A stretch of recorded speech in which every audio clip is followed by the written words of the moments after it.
we just start from here.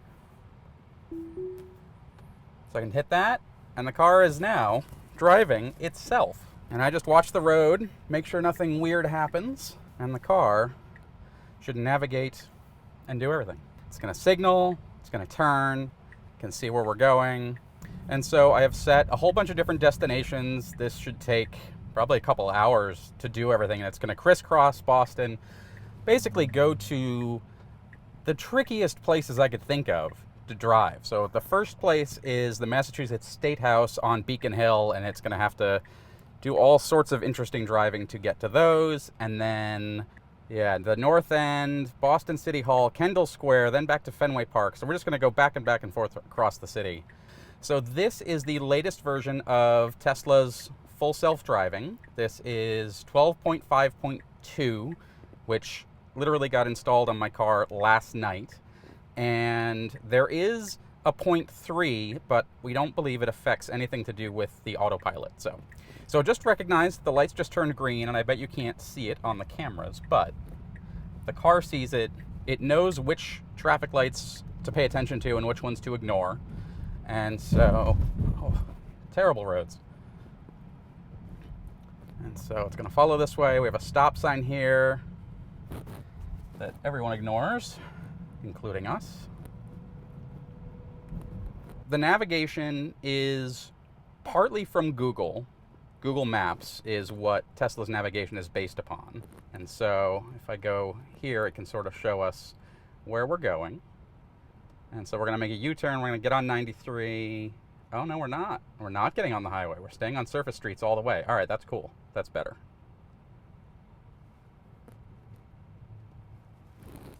So we're going to make a U-turn, and we're going to head to the State House through Charlestown, I think, is where we're going. And so I have to watch the road, make sure nothing weird happens, and it'll just do its thing. So it sees a green light. So it doesn't actually see a green light. It sees the I think that's the sun reflecting off of the green light. So that one's not real, but that red one, that's the one that we have to pay attention to. And the other cars are stopped as well, so it knows, okay, don't keep going. It also knows behind us is a big truck. And so this visualization is really good, and it shows a nice look at everything the car can see. And so we have 7 cameras. We have one in the front. Oh, how many do we got? One in the front, one in the back. And then we have 2 on the left and right sides. One sort of looking out to the sides and one looking backwards. We have another one in the trunk looking behind us. And then there's one in here, this little interior one. And that's watching me to make sure that I am watching the road. So if I look away for too long, it will complain at me and say, hey, please pay attention to what you're doing. 2 red lights up there, and it sees other ones. It can see this one right here on the pole, but it sort of knows to ignore it because it's facing the wrong way. And then those turn green, and we take off. Aggressive bump. Well, this is interesting. Behind us, we have 2 ambulances. No? Where are you going? This way. Okay, so I did just have to turn it off for a second because it wanted to get on the highway. And I don't want to get on the highway. I want to go this way. So there you go. It's not perfect. Boston is confusing, and that's why I wanted to test this. So it did have a little, was going to get on the highway there. And now that would have been fine because it would have rerouted and would have just gone that way. Bit of nav issues there, but let's see how it does. So we're going to go under here, through a traffic light to a big roundabout, and then proceed on. So there's going to be lots of traffic. I know that. Lots of complicated twists and turns. And we already had one that I had to take over right back there, but we'll see. Full self-driving. This is the latest version of it, 12.5.2, but the 12.5 is the part that's really interesting. And so what it does is it has the 7 cameras spread around the car, And they're all looking in different directions, and with that, it creates a map of the world, sort of a map of all the things it can see. And it shows you a pretty good indication of that here on the screen. So it shows you the cars that are around, it shows the traffic lights, and basically it only shows things that it thinks are interesting or relevant to what's going on. So basically it shows cars, street lights, stop signs, pedestrians, things like that, and then it ignores other stuff like poles and the street signs and things like that. So you get, it knows that there's a truck parked over there, and it knows it's not moving. And then it can even see way over here to the other side, which is 100 and something yards away, 150 yards away, something like that, and it looks way over there. So it can see a long way, and it's actually pretty impressive how it does that. And when it pulls up to an intersection like this, it mixes and matches information from what it can see right now with its map of the world, which I'm not entirely sure where that's from. I think part of it is sort of Tesla's internal maps, and then part of that is going to be sort of Google Maps as an, oh, this road goes this way up there, or this way up there, or it may be all Tesla. I don't actually know. They haven't talked a ton about that, but it can see the traffic lights up here. It's trying to move over. It's going to stop at this red light. Stopped at traffic control. Yes, so that's a red light. And I may need to touch the accelerator here to make it go. That's interesting. And I would bet that's because there's too many traffic lights and it's not sure which one to pay attention to. So we'll see what it does. But it has its map of the world, and it stitches those together to figure out where it should go, which is sort of the big picture of, oh, I want to turn left up ahead, a ways up ahead. And then more immediately is sort of it driving in its immediate environment, the cars that are around, staying in its lane, things like that. And so what they've done is previously, for years, full self-driving and even other companies. All right, so I didn't have to touch it. It took off on its own. And it's making an aggressive right-hand turn. Very good. They would take everything that you had to do, stopping at a red light, stopping for a pedestrian, turning on a turn signal before you change lanes, anything like that.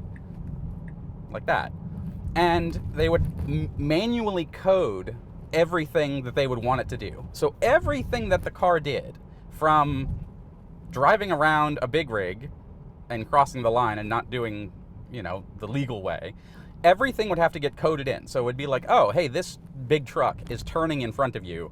Here's what you do. And you have to code every single thing in, which is not ideal. Because there are a lot of weird edge cases that maybe you can't code for. What if there is a flock of geese in the middle of the road? What do you do? If you haven't coded that in, the car has no idea what it's supposed to do. And so you have to keep coding all these edge cases in for very rare and weird things. And you just have to keep going and going and going and going and going and going and keep coding them in. But the world is an odd place, and cars will keep running into situations that they don't know how to deal with. And so at low speeds, that's pretty easy. You just stop and make the driver take over. At higher speeds, it gets more complicated. And then you have situations like this where maybe you've got a bunch of barrels in the middle of the road, and what do you do?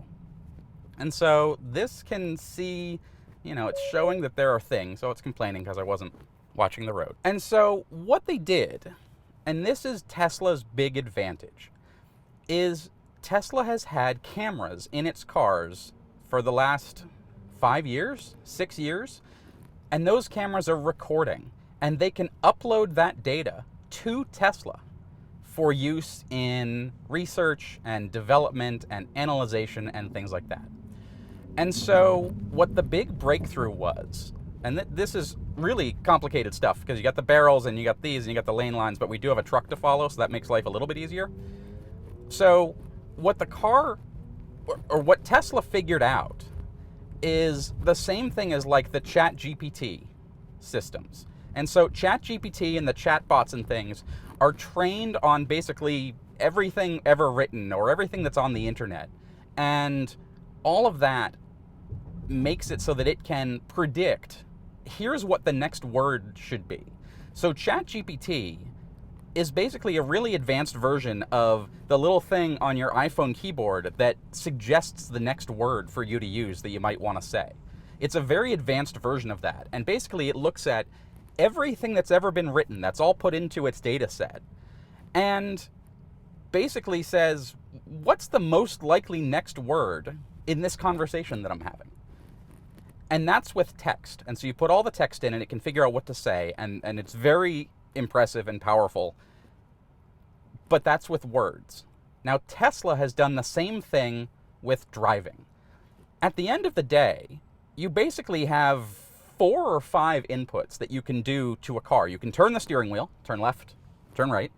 You have the throttle, gas pedal, you have the brake pedal, and then you've got a few signals and things. You got turn signals, you can, turn your high beams on, things like that. You could turn the windshield wipers on, but that's basically it. Turn left, turn right, gas, brake, signals. So there's not that much that it has to do. And humans do it okay.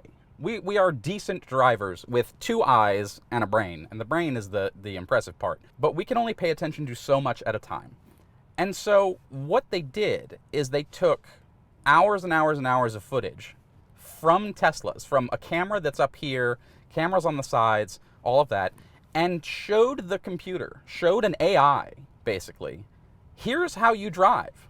Only they didn't give it any instruction. They didn't give it any, this is what a red light means. This is what a turn signal does. They didn't tell it any of that because they just showed it what drivers do. Good drivers, incidentally.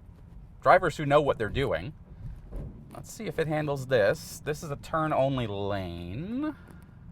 No, it's not. Is it a straight? Yes, this is a straight lane. The truck's turning from the wrong place. Is this going to go bus only? I hope not.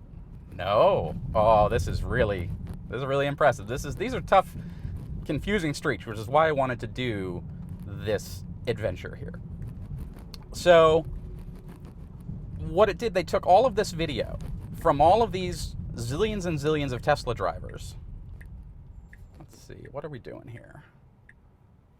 Yeah, we're not turning yet, car. We got the bus. Bus is in the bus lane. We go through this intersection, and then we're to the next intersection, then we turn right. There's buses. So if it goes to go into the bus lane before this light, I'm going to have to take over. So they took all of this video and showed the AI, here's what you do when you're driving along. So if you have a red light, then you stop. If you have a green light, then you go. If there's a car in front of you that's going slower than you want to go, move to the left lane, go around it, and then move back to the right. All of these situations that humans learn by watching other humans. If you really think about it, you watched your parents drive, or you watched, let's see, what's it doing? Nope. Stopping for traffic control in 200 feet. Auto steer aborted for system error. Okay. So we had an error. No idea what it was. I think it might have been there was a car in the way or something. So it just turned itself off and gave up, which is why you have to pay attention. So we're going to turn right, and I'm going to turn this back on. Auto steer temporarily unavailable. Okay. We were in a lane, and it was trying to move to the right to take this turn. It had to move over 2 lanes, which was a little weird. That BMW was off our right-hand corner, and it couldn't, I think it didn't think it could get over in time. And then that light had turned red.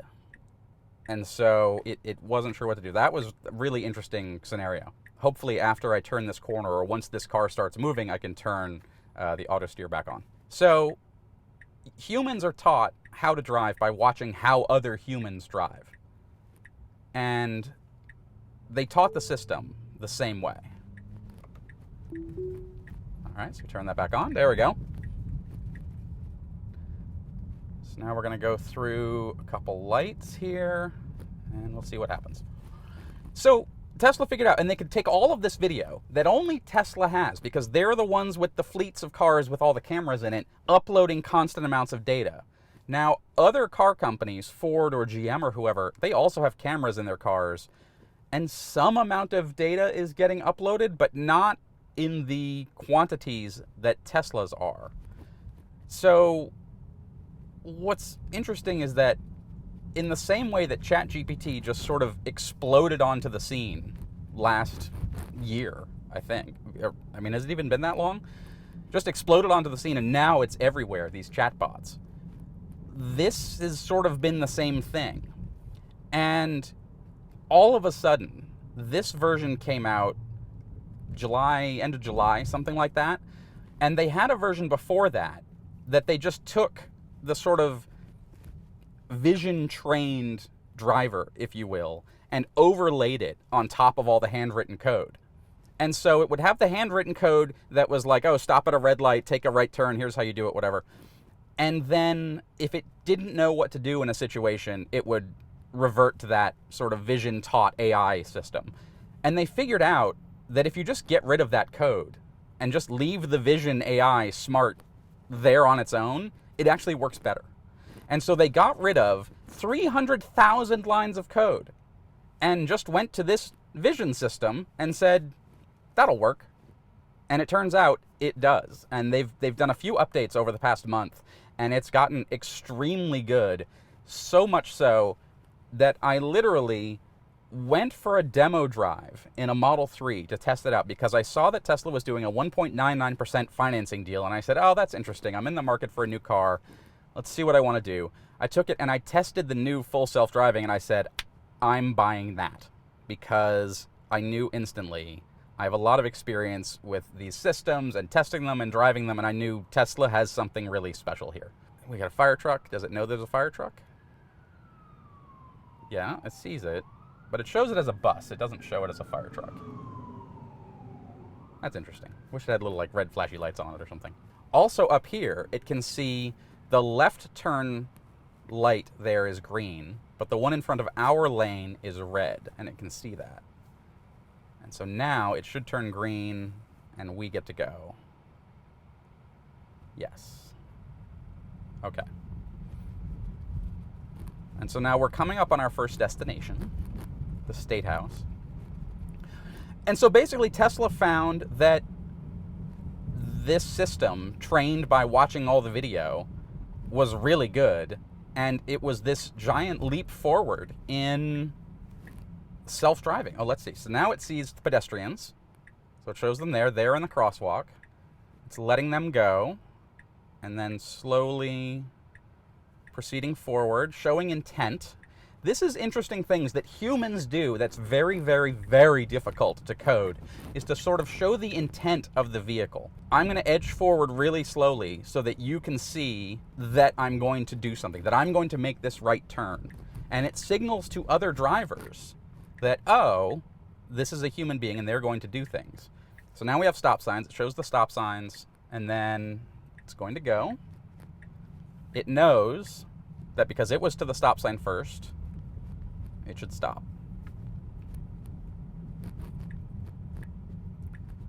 So we're driving here around the back of the State House onto Mount Vernon Street. If you've ever driven back here, this is a really tight area. And what I'm going to do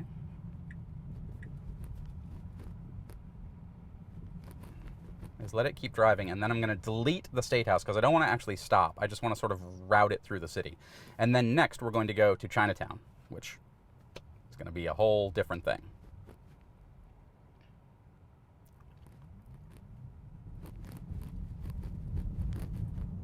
I'm a little confused as to why it didn't turn left there. It's going to turn left here. Okay. Another stop sign. It's going to stop. And this is all behavior it learned from watching humans.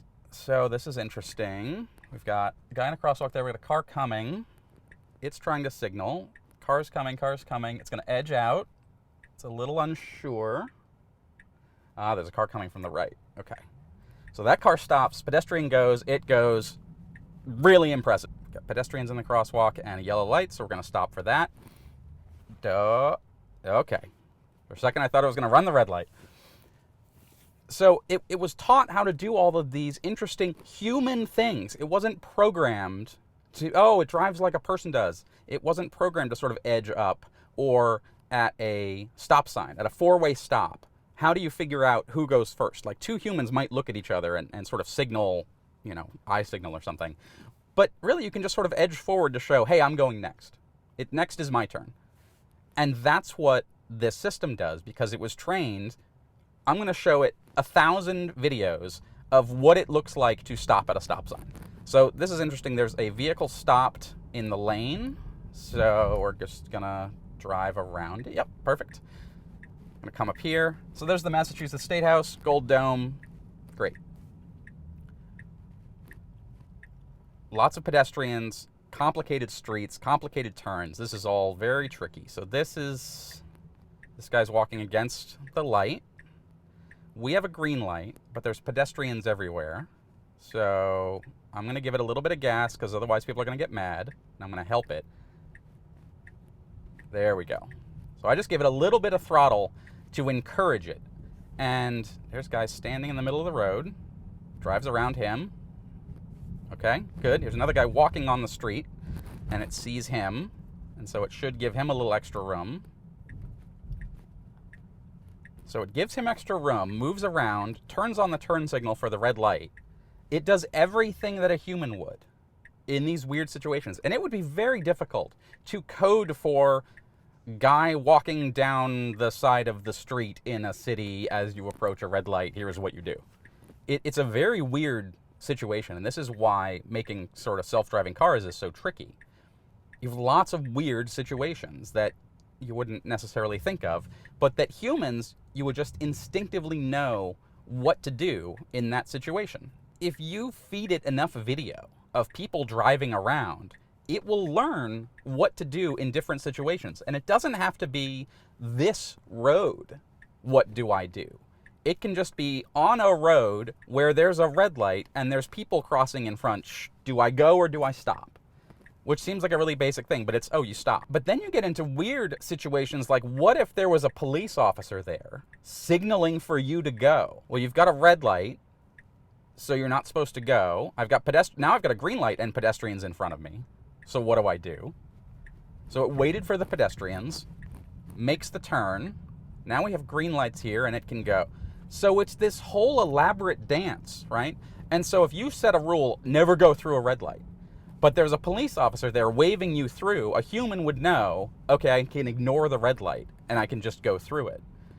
But the robot has to be taught that, or it has to learn that.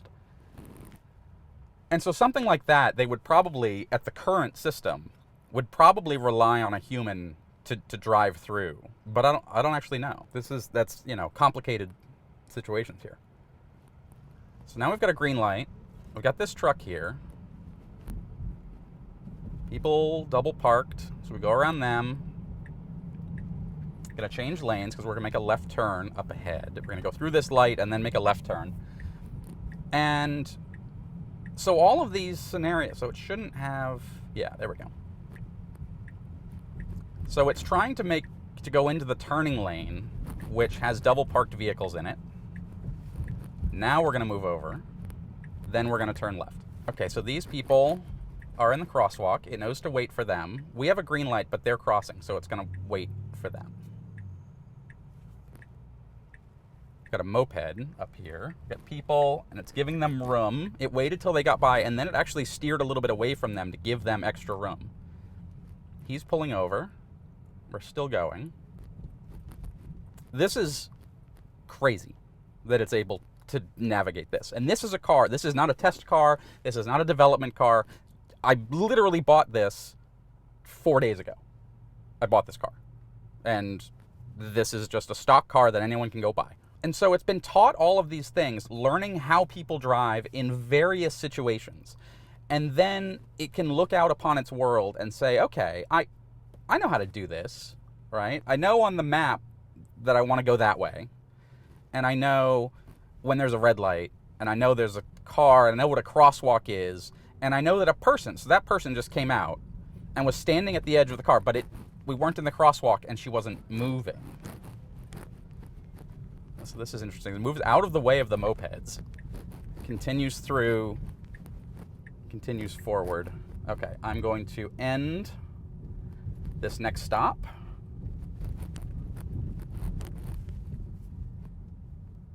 Because we are now in Chinatown and the restaurant is up on the right. And so now it's going to figure out, yep, okay, so we go up and then turn left. It doesn't have to know what does this intersection look like with red lights and everything and people crossing. It just has to know when you have red lights, they're going to turn green. Here's when you can turn. Here's when you can't. If people are walking in front of you, stop. But if people are not in the crosswalk, be more assertive about it. They might walk in front of you, but they shouldn't. And humans would know that. They would know, okay, you know that you're jaywalking. You know, they're likely not going to step out in front of you. But here's where it gets even more interesting and how the car is actually better than a human. Because the cameras are looking 360 degrees at all times, could see a human walking, coming into our path, stepping behind a vehicle, and then the car would know that a person was about to jump out in front of you, and it could slow down. And a human, you might not necessarily see the person that's coming this way because you are busy driving, right? You know, in some ways it's more advanced, but it also needs to know, hey, if you see a person coming and they're not in a crosswalk, they're probably not going to just leap out in front of you. Otherwise, every person that sort of is walking towards the road, the car's going to stop. And you don't want that because you'll get rear-ended. And then humans could just stop the cars and, you know, it wouldn't work. But it should also know, oh, if there's a crosswalk and there's a person looks like they're stepping out, then you should stop. Or you should let them go, or let them continue, or whatever. And those are things that humans know that you have to train the cars to do. There's all of these interesting scenarios, and this car has been trained literally by watching people. And so if you feed it enough hours of video and enough different situations from good drivers, that's the key to all of it. You have to train it on good drivers. Otherwise, it's going to learn bad habits. You don't want that. You want good habits. But realistic habits as well, such as if you're approaching a yellow light, how hard should you brake to stop for that yellow light? Should you just panic stop? And if it's physically possible to stop, do it? No, because you're going to get rear-ended, right? You don't want to get rear-ended. So it just drove through a yellow light and kept going. That was a legal turn. Light was yellow when it went through. Probably could have stopped, but didn't. All of these situations where a human would know what to do, if you have enough video, the car will learn what to do as well. And so in AI, with the chatbots, the chat GPT bots, the larger the model, the larger the reference inputs, right? So they register those in chunks of words. So let's see, does it stop here? Yes, so that was a yellow light, but it knew it should stop. So you might have a language model that was trained with a billion, little chunks, because it's not words, it's 14 character or 14 word segments, 7 word segments, something like that. But, a system that is trained on 2 billion of those chunks is better than one that's been trained on 1 billion.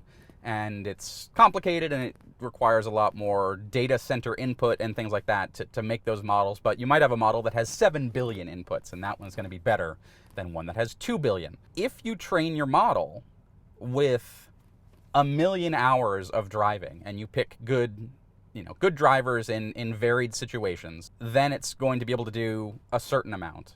And then you might have another model that you train with 2 million hours or 5 million hours or 10 million hours. And it just goes on, and the car should get better. And then what you can do is you can find situations where the car has trouble. So like that thing earlier where it had to, where I had to take over because it couldn't move over enough lanes quickly enough. In a situation like that, you might go find video. And Tesla could do this. They could find situations where a human driver had to interact in a situation like that and feed more of those into the model to help it figure out, here's what you do in those situations. Or they could hand code something to sort of help it recover a bit better. And it may be something like, if you can't make the turn or you can't move over, just keep going and reroute and take the next right turn instead. You don't have to take that one. You could take the next one. And so you can, have different recovery modes and things like that. It'd be like, look, if you can't go right, just go straight and we'll figure it out. So now we got a yellow light. Okay. I don't know what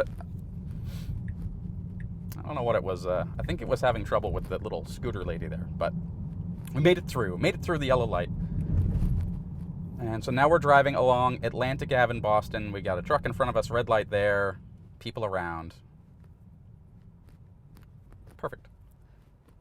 And so you could train it on those weird situations and additional edge cases where even the model that's been trained by watching all these people is still having trouble. It's like, okay, we can keep working with that. But the really interesting part of training the model is that there are very few situations that it's actually going to have so much trouble that it doesn't know what to do, because it can sort of figure out, in the same way that ChatGPT never runs out of things to say. It'll keep saying stuff, and the better models are better at that. It can be like, well, and it doesn't even think like this of step by step. It just naturally happens.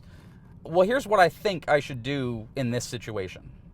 If someone steps out from behind that bush where it doesn't expect anyone to be, I should probably stop or go around them. Or if there's a car in front of us and it's on fire, we should probably go around it and not just wait for it to continue on. So there's lots of situations like that where you don't necessarily, no one needs to tell you what to do in most situations when you're driving. If you're an experienced driver, you're not going to be like, oh, I don't know what to do. There's someone in front of me double parked. You just be like, well, that's annoying and I need to go around them. And eventually you would drive around them. And so this is the same sort of thing. And that's what's interesting about the way Tesla has trained their model, is that if all you do is hand code, you're going to end up in this situation where you just need to code for a billion different edge cases and you will never be able to keep doing that. You will, just have to write edge cases forever. Now we're parked in the middle of the intersection with a red light and people. What are you going to do? You just got to sit here. The car is going to figure out from that training what to do in the same way a human would. All right, here's what I should do. We're stopped in the middle of an intersection. The light's red. There's people walking around us. What do? If that vehicle starts moving and there's people still in front, you're not going to go. If you had hand coded it and you didn't anticipate this situation, weird stuff could happen and you might end up with a car that literally can't move. So now we've got green lights. There's still a car in front of us. We can't go. So we just got to wait. But now we can start going. Driving in traffic. And so that's what Tesla has figured out. So the lights were yellow, but we followed. And I wonder if it takes into account the fact that the car next to us was going as well. And so, we'll learn, and if the car, if you look at lots and lots of videos of people approaching a yellow light, if the car next to them continues to go, they may continue to go as well, which would make sense, right? Because then you could learn from not only the car that you're in, but the person next to you, and you keep going, whatever. And so you have all these situations, and the car is programmed and all that, and it can figure out how to do it. But Ford and GM and Mercedes and BMW, Google, for that matter, Waymo, is probably the best and most advanced robotaxi company that's out there right now. And they're in San Francisco, they're in Austin, Phoenix, a few other places. But they've had to take lots of video and use that to train it. But driving their own cars around, that's a lot of work and it's very expensive. Tesla is just using its drivers to figure it out, to train its models, and no one else has that. So the fact that this seems to be working is a really bad sign for the rest of the industry, because Tesla has such a massive advantage with having fleet of vehicle, 5 million cars it's sold in the past few years. So it's something like that. 5 million? I don't know. It's in the millions, I think, of cars sold with these cameras that they can slurp up the data and train the cars with. Then that can't be replicated very easily. So that is a big challenge for everybody else. And I would say, if this turns out to have worked, if this method turns out to have worked, because the proof is in the pudding here, it works.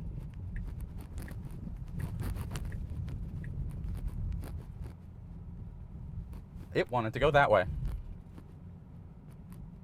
but it couldn't.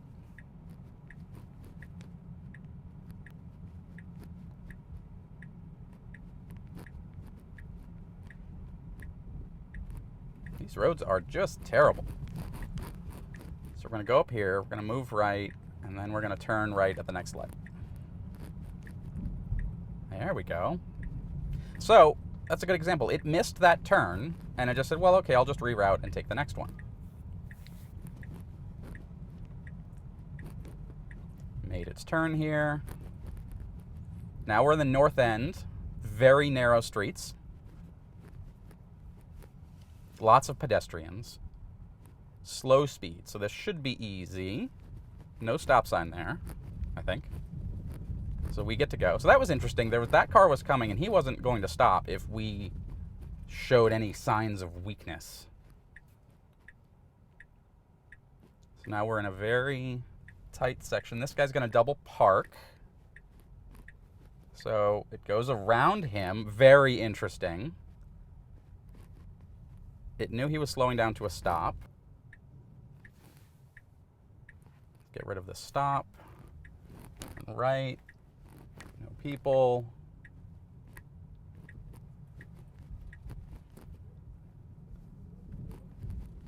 Oh, big pothole. Big pothole. I got people moving because it's September 5th. And, all right, now we have a stop sign. Lots of people around, people in the street, pedestrians, a little doggy.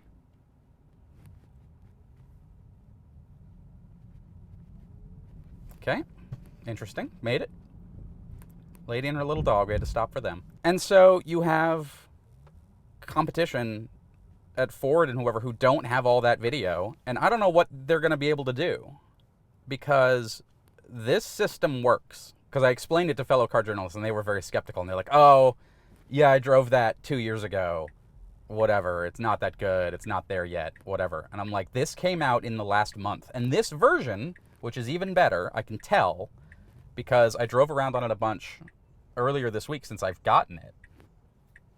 Let's see, we're making a right turn. Now there's people walking. Yep, we're good. Now we got a guy double parked. Oh, look at that. And it goes around the guy who's double parked. That's so good. That's so impressive that it wouldn't just sit there. And it didn't even hesitate. It wasn't like, oh, let's see if he goes. Let's just sit here for a minute. It's just, no, that guy's double parked. We're going to go around him. Especially with no one coming the other way. If someone was coming the other way, I bet it would have stopped. Or at least considered it. But it didn't have to. So, you know, this software is here. So there's a guy coming, and we're moving out of the way of it. Moving closer to the car in front of it than we would normally do. It's acting just like a human. This is astonishing. So, you know, if you don't have all that video, look at this guy standing here in the road.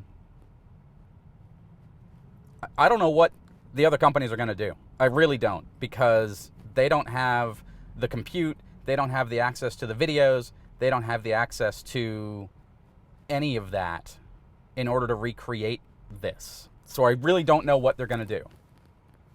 This is a real conundrum, because you have different companies, Ford and GM, for example, who have systems. Ford has a system called Blue Cruise, which is a hands-free driving system for the highway. and for certain, sort of U.S. highways or state highways, things like that, not surface streets like this, where if you keep your eyes on the road, it will let you drive hands-free and it will drive itself down the road. Now, the Ford system won't even change lanes automatically. You have to manually signal, and then it will look and change lanes if it thinks it can. GM has a system called Super Cruise that works in the same roads. So this guy, it's going around him. I wonder if it also sees the hazard lights flashing for someone who's double parked and then acts upon it that way. That might be a good case. That's a good signal that someone's not moving. Super Cruise is a little bit better than Blue Cruise is. And what it does is it has a map of the world that's been scanned previously with LiDAR. So when it's driving down a highway, it knows what the world is supposed to look like. It verifies, okay, here's the lane I'm in. I know where I am. Am I allowed to turn on? Is the vision good? What's the traffic doing? And it will also allow you to drive hands-free. But again, it's only in pre-mapped areas, basically without red lights and things, and it doesn't react to red lights. It only works on highways. And now I've driven that system a lot. I drove from LA to Vegas and back, and it was really good. And I could just sit there, keep my hands on my lap, and it would do the driving. And the interesting thing that Super Cruise does is it will automatically change lanes for you depending on what your set speed is. So if your set speed is 75 and the car in front of you is going 65, it will, if there's room, move over to the left lane, pass them, and then move back over. And that's something that the Ford system won't do, but this will, because it's considerably more capable. So we got this guy walking into traffic here, but he's getting out of the way. Now we're going to turn left. Pedestrians over there. This car's coming this way, so it's going to wait.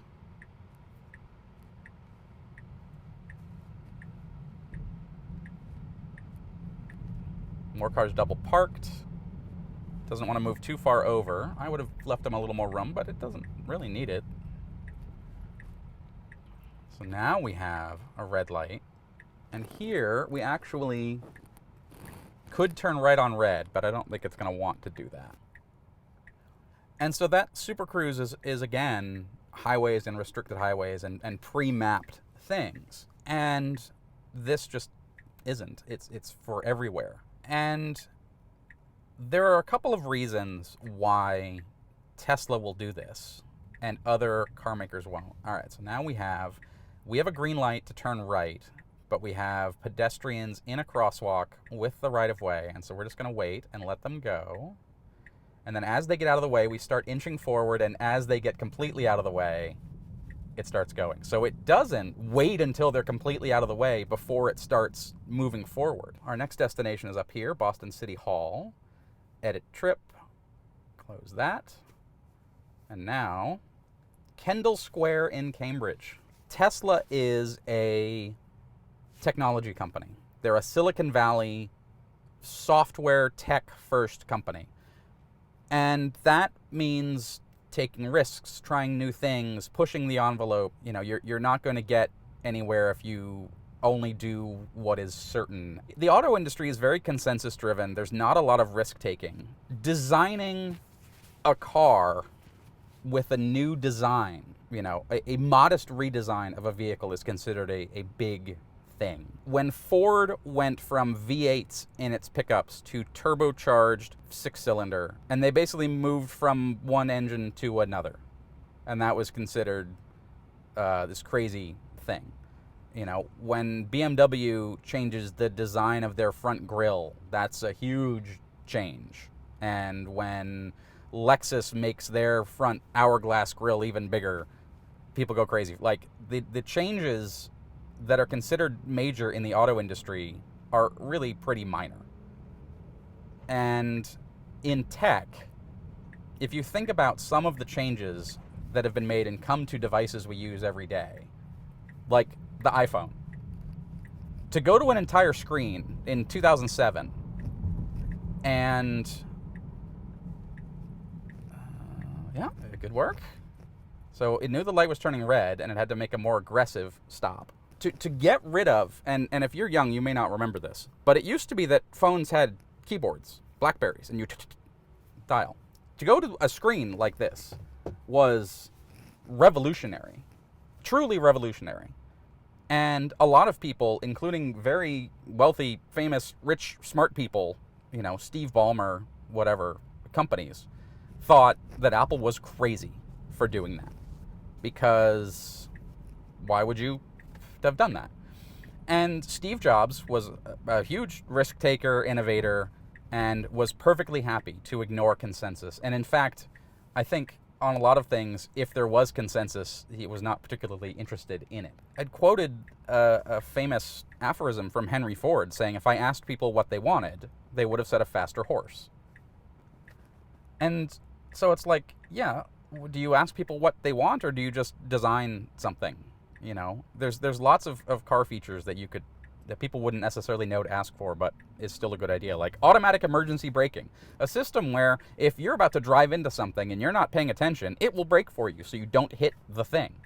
That's a pretty great feature, but if you put together a bunch of focus groups in the 80s, people would not have even thought to ask for that. But it's still a pretty good thing. So, it's just kind of wild. So now I got a police car backing into a thing. We got people coming the other way. We got a guy double parked. Now what does it do? Nope, he's pulling out. So we're just going to wait.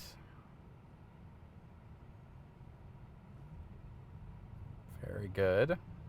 Go slow around the double parked police cars. Perfect. Exactly what I would have done.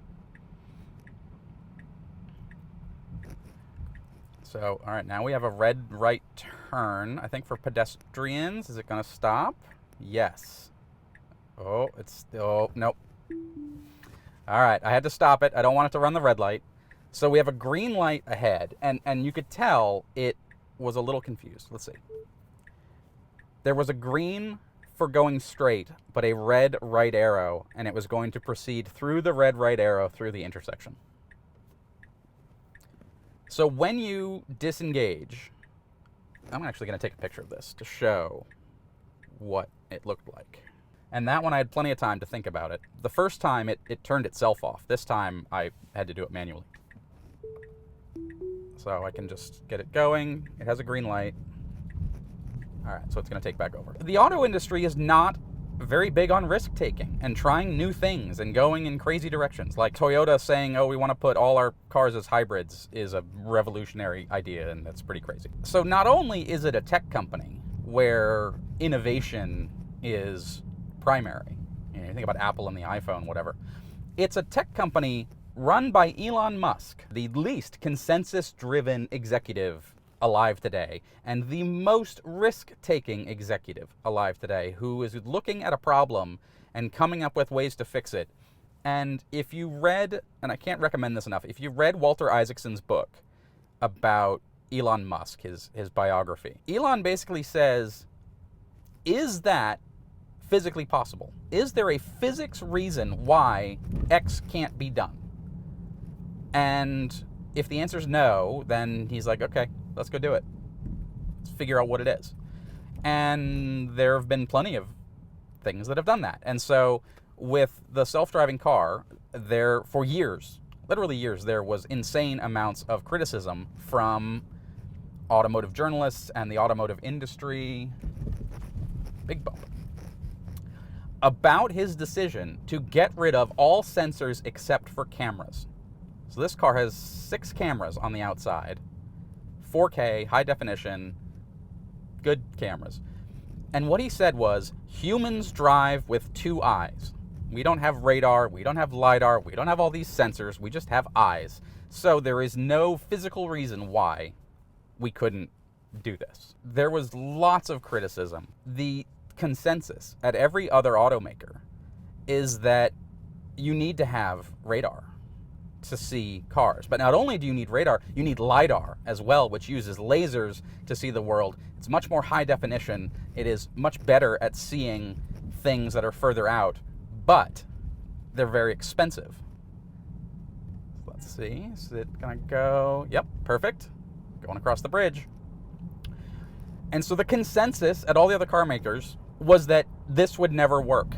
And so every auto journalist had been told by all of these experts at all of the other companies, competitors to Tesla, that, oh, this isn't going to work.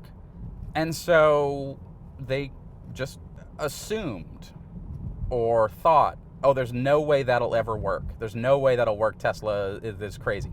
Which, fair enough.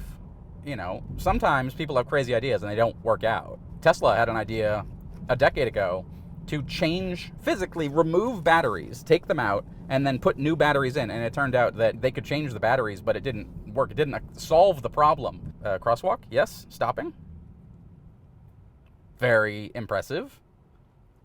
So it's no lights flashing. It just knew it was a crosswalk, saw the person sort of looking like they're about to cross the street, and then stopped for them. So I didn't have to touch the brake. I didn't have to do anything. It did that itself. Very, very impressive. So you have Elon saying, yes, it can do that. And for years, they had a lot of trouble. And full self-driving, this software has been out for a while, and truly, for a lot of times, it would run red lights, it went through all sorts of scenarios, and it was basically development software that Tesla decided to put on sale. I'll leave for other people whether that's responsible or not. Making right turn, this guy's going slow, pedestrian on the corner, looking good. All right, so we're almost up here to Kendall Square. Yep. Interesting. I wonder if him waving actually helped or not. So there was a guy standing by the edge of the road because he's inflating his tire, and he was waving me on. I mean, I'm just going to let the car figure it out. So Kendall Square, we're going to remove that. Pay attention to the road. Yes, I will. Now we have this guy riding his scooter, getting in the way.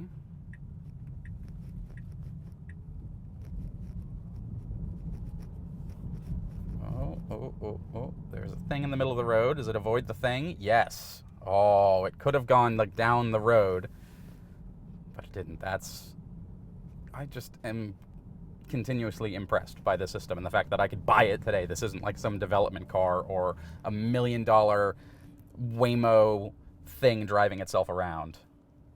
I just went out and bought it. So, you know, he says, is this all physically possible? Yes, okay. This is a guy who, if you don't know Elon's history and some of the things, I'll just tell you a couple of things. Number one is SpaceX, which I think most people have heard of at this point, is a rocket company, and they land rockets and reuse them. This was thought by the industry to be insane, to be crazy, a lunatic idea that would never happen and would not be possible, and no one, it was not even in anyone's best interest to do this, because companies like Boeing or Lockheed Martin, United Launch Alliance is one of the main competitors for SpaceX. They make money charging the government billions of dollars on rockets that can be used once. They take off, and then you have to build another rocket. And if you are in the business of building rockets, that's not a bad business to be in, is to sell someone a rocket, and then it gets destroyed, and they have to come buy another one. But if you think about the airline industry, when you fly in a plane, what happens at the end? You land it, and it is perfectly usable to go fly again. Takes off, flies, lands, then you can use it again. You don't have to build a new plane to take off. And Elon basically said, is there a reason we can't land our rockets? And, the answer was basically, well, that would be really hard. And he said, yeah, but is there a reason we can't do it? And there wasn't. And so he said, okay, let's do that. And it took them 15 years and many, many failures. And there's actually a great video on YouTube showing the failures and the rockets crashing as they tried to land. But eventually they did it. And until a couple of weeks ago, 298 times in a row or something, the Falcon 9 was able to land when they intended it to. And then they finally had a failure, and a rocket fail to, actually it landed, but one of its landing legs failed. And I think it was the 23rd time that that particular rocket had been landed again for reuse. And when they first designed them, they were originally designed to re-land once. And so what they did is they stopped using those rockets for anything, once they got past 10, for anything other than internal SpaceX missions, basically to launch Starlink satellites. And it landed 23 times. And if you think 10, 15 years ago, everybody thought, that's crazy, you can't do that. That's not how it is done, because the aerospace industry is also risk averse and loves consensus, which is part of the reason why perhaps the aerospace industry is so easily, why SpaceX could come in and challenge them the way they have, is because they are so resistant to change and so slow to adapt that why would you want to do that? And the auto industry is the same way. And so he brought the mentality of, hey, we could re-land these rockets, then they did it. And so you could also say that he's done that same thing. Oh, okay. It wants to go across the Mass Ave bridge, and to do that, we have to go past it and make a U-turn and then do it again. Red light, and it's just gonna go. I probably would have done that.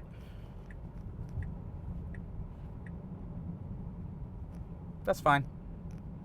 Technically, I think that was illegal, but no, I would have done that. When I've talked to engineers for autonomous cars from other companies, they talk a lot about not allowing the car to do something illegal. So would a self-driving car speed? Would a self-driving car cross the double yellow line? Things like that. And the default answer is always, no, we could never do that. Car would never break the law. But humans do that all the time. And the reason for that is because traffic laws are poorly written. And while technically, yes, it is illegal for you to cross a double yellow line, if there's a car double parked, everyone is going to do it. And so there is a sort of legality by consensus around many things to do with cars and traffic and driving. And this is sort of a parallel between the coding of writing, oh, here's what you do in every situation, which is like writing the laws. So when you're coding your autonomous car, your self-driving car, to do something, you have to write down every situation. And writing a law is the same way. And so when there are exceptions to the law, it's not written down anywhere, you just do it. You drive around the double parked car. Or maybe you run a red light, you drive through a red light because there's an ambulance behind you and they're trying to get through. Are you running the red light? Yeah, but you're also trying to get out of the way of an emergency vehicle, so it is accepted that that's what you're going to do. You have this consensus of legality of like, okay, here's what humans do. And there's a difference between I'm going to roll through a stop sign at 1 mile an hour rather than coming to a complete stop. Or, I'm going to go through a yellow light because the person behind me is going to hit me if I don't. Things like that. To going around a double parked car and maybe, like we did earlier. And what Elon has said is basically like, I'm going to make the car drive like a human. I'm not going to make it drive like a robot pretending to be a human. It's literally going to be a human. Well, it is a robot pretending to be a human, but I'm not going to write down how to make it pretend to be a human. And this is why things like ChatGPT seem so human-like. It's not, oh, whatever someone asks it, I'm going to tell it what to say. It's thinking through the problem like a human would, using what's called a neural net, and basically you train it by showing it what to do. And that's what Tesla has done, is he's rethought how to do this and rethought the rules. Right now, I hope I don't get a ticket. I'm going 30 in a 25. That bridge is a 25 mile an hour zone. But if you look at what all the other cars are doing, they're all going over 25 as well. So what do? Well, you just keep going. You do like the humans do, because we've all agreed that, okay, that's a silly speed. Go faster than that. And the highway is the same way. Europe is a bit different, but here in the US, that's how we do things. And so Elon is approaching this problem of how do you have a self-driving car and handling it in a completely different way from how everybody else does it, and getting a result that, much like landing the rocket, when he first did that, everyone was astonished. And there were companies that, who, even after he landed the rocket successfully, there were companies saying, that'll never work. That's crazy. That's not gonna... Whoop. Interesting. That car stops in the middle of the street. We stopped because that truck was coming around us, and it saw that. Okay, I'm here for it. That was good. About to go through Kenmore Square. That's complicated. You know, he approached this problem and is rethinking it. And so, taking this approach, I really wonder if any other car company, and maybe they wouldn't tell us that they were working on it, because Tesla does this out in the open. It will be interesting to see what happens from here. But this system, full self-driving, 12.5, trained with the neural net, drives just like a human. And I've been driving around Boston for, an hour now, whatever, all over the place. I had two situations. One where it gave up because it was trying to get across 2 lanes of traffic to make a right turn and couldn't. And it actually turned off and said, take over. It's the only time it's done that. And then once when there was a confusing traffic light setup where the straight lane was green and the right turn lane was red, and it was really unsure of what it was supposed to do, and then it started to go, and so I took over. Other than that, it has handled pedestrians, it has handled red lights, it has handled merges, it has handled weird traffic situations, double parked cars, a police car backing in front of us, all of these edge cases it has handled pretty much perfectly. Or at least the way I would have done it as a human. And in the same way that all of a sudden, SpaceX has 95% of the launch market for launching satellites, for launching humans. Heck, SpaceX has to go and rescue astronauts in space that were put there by Boeing. Because Boeing's system, they can't... The fact that there's an alternative means they're going to use the alternative. Oh, there we go. Nope. Stop. Red. Interesting. I think it thought about going through the yellow light, stopped, then was thinking about it again when it turned red and it wasn't sure or something, but it eventually did stop, and there's pedestrians. And on the thing here we have red light, red light, red light. But it stopped. It did what it was supposed to. It just took a second to fathom it out. So SpaceX, because of their reusable setup and the fact that they had to work on it for a decade almost before they got it to work, meant they are so far ahead of everyone else. There are a few companies that are starting to get close, but it's not the big ones that Tesla was able to, if not vanquish, they still exist, but Boeing is still out there building stuff, but SpaceX is so far ahead that I think Tesla is about to do the same thing to everybody else. And they already did it once with electric cars. This car is so far ahead of everyone else in the software and supercharging network and all that, and they're so far ahead that every other car company is having to partner with Tesla to use their charging network. This may be another SpaceX situation where everyone else is a decade behind of where Tesla is. And I don't know that there's anything they can do about it unless Ford or GM or whoever is secretly developing a neural net powered self-driving system. But I don't think they are, because you need the data, you need the massive data centers, you need AI, you need tech, and you need smart people to do all of that, which Tesla has, and Tesla's other companies have as well. Elon he bought Twitter, renamed it X, has a company called XAI, which, let's see, this is a little tricky. See, it's been doing so well, I've stopped realizing when a situation is going to be challenging. Unbelievable. Approaching Fenway Park. I'm going to turn left down Lansdowne Street. Is there a game today? This guy's driving. Gave him room. Can it turn left? Oh, this is there's pedestrians. It's going to wait on the pedestrians. I may have to give it a little push here.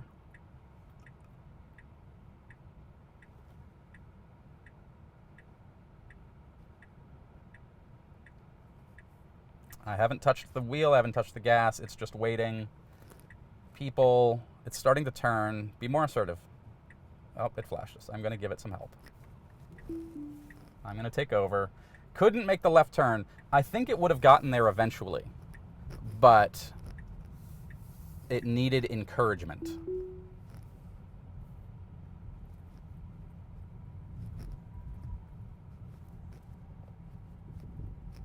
Come on, there we go. It needed encouragement to figure out how to do it. Now, that guy was letting us go. He flashed his high beams at us to tell us, okay, you can go. And the car clearly did not recognize that. What it should have done is inched closer and started to pull out to get up to the crosswalk and then gone when there were no people there.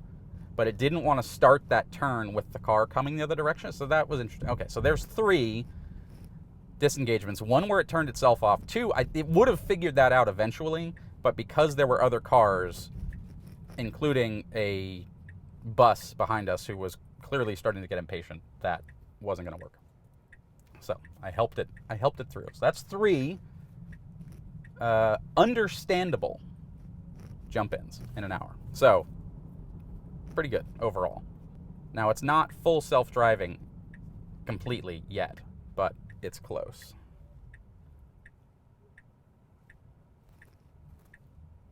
Interesting. Slowing down. These people are sort of just wandering across the street.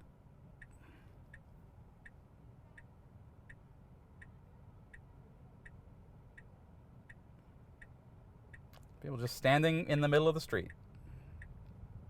Then they get out of the way and the car's like, okay, let's go. Amazing.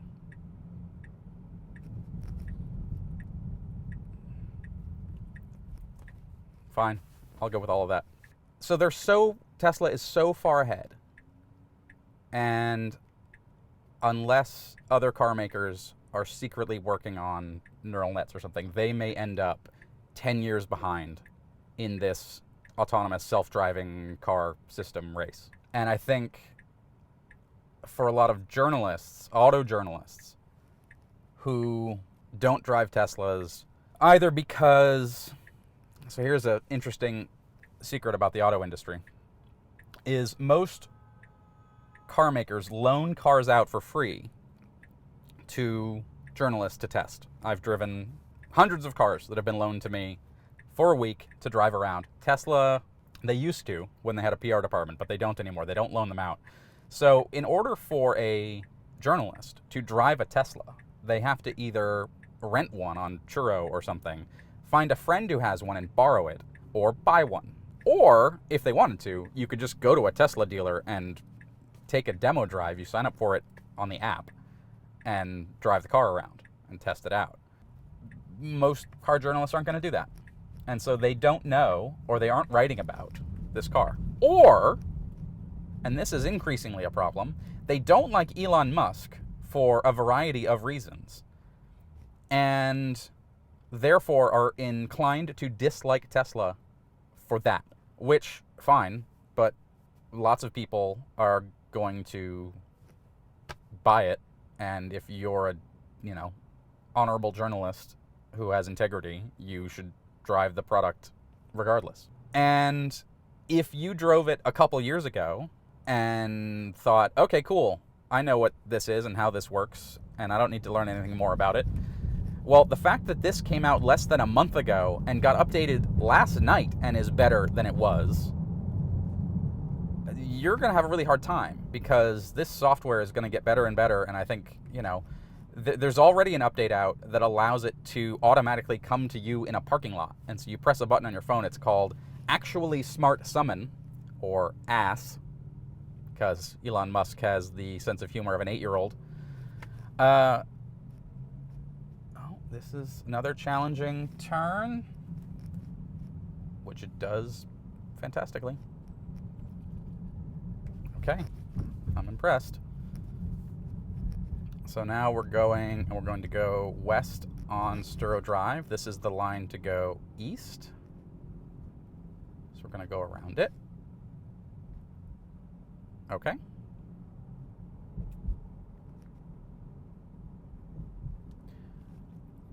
And so the journalists, they're not going to know.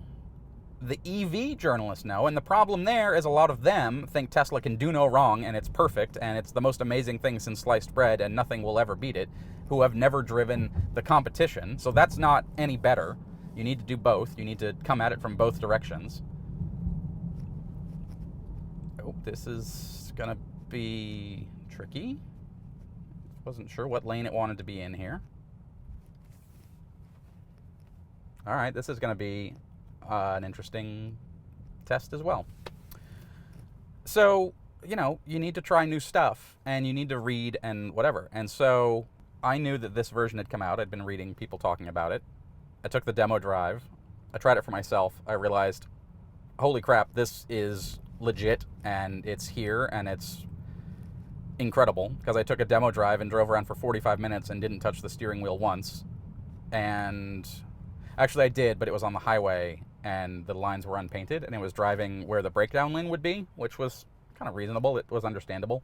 Every time I've needed to take over or the system is disengaged, it was reasonable and logical, and I understood why it was doing it and why I needed to take over.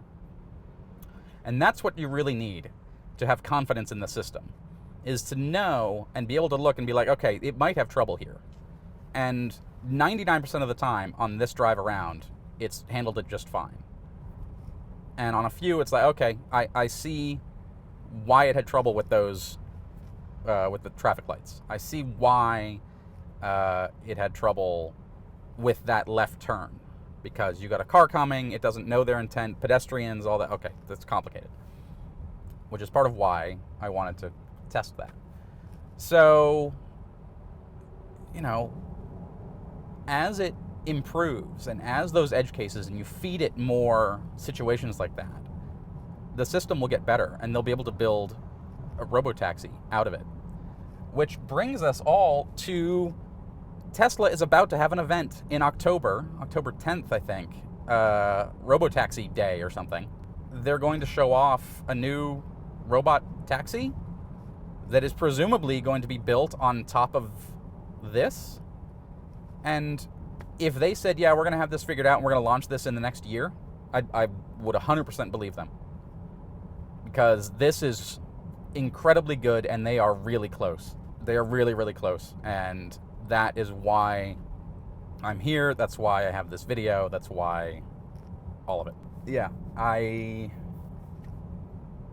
am so impressed with the tech, the car, and the improvements. And this is going to change the car industry forever. Like, this is unreal.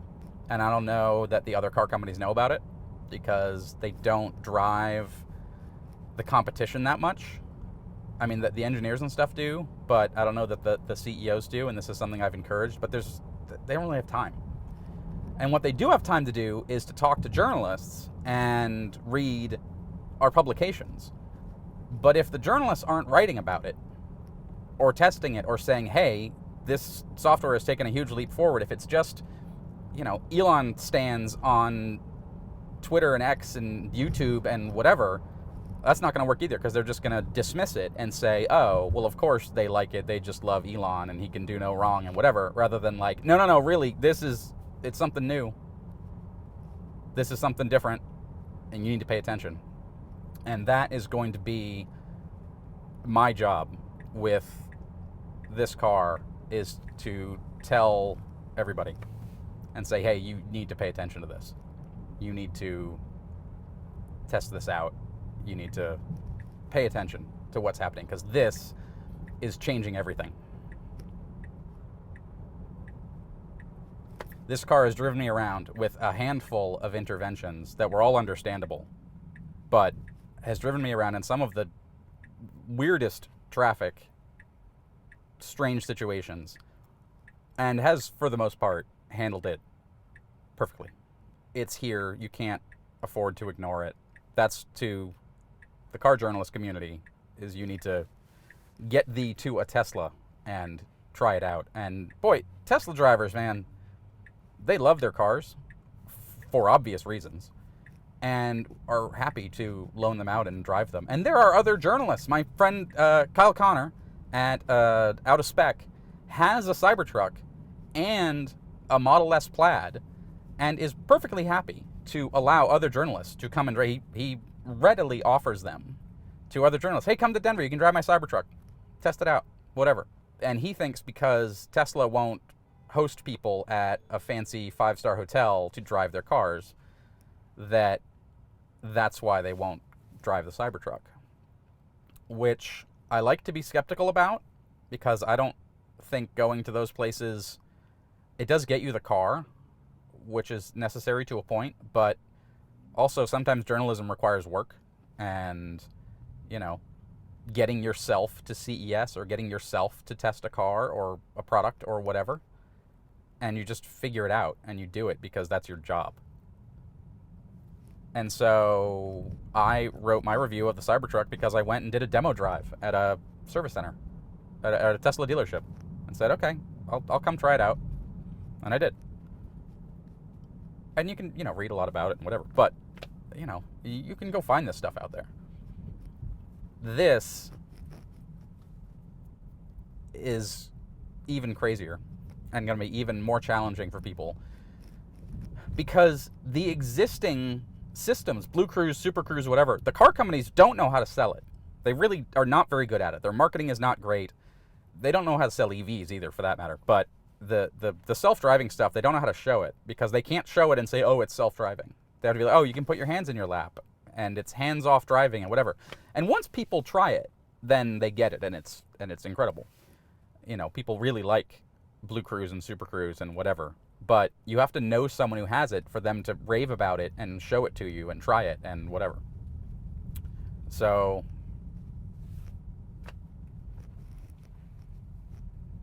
this is all, see, Harvard Square. This is tough. Once we get through this red light, I'll delete that and we'll keep going. Car journalists are not great at reviewing things like Super Cruise or Blue Cruise on their own. You have tech journalists who are good at that.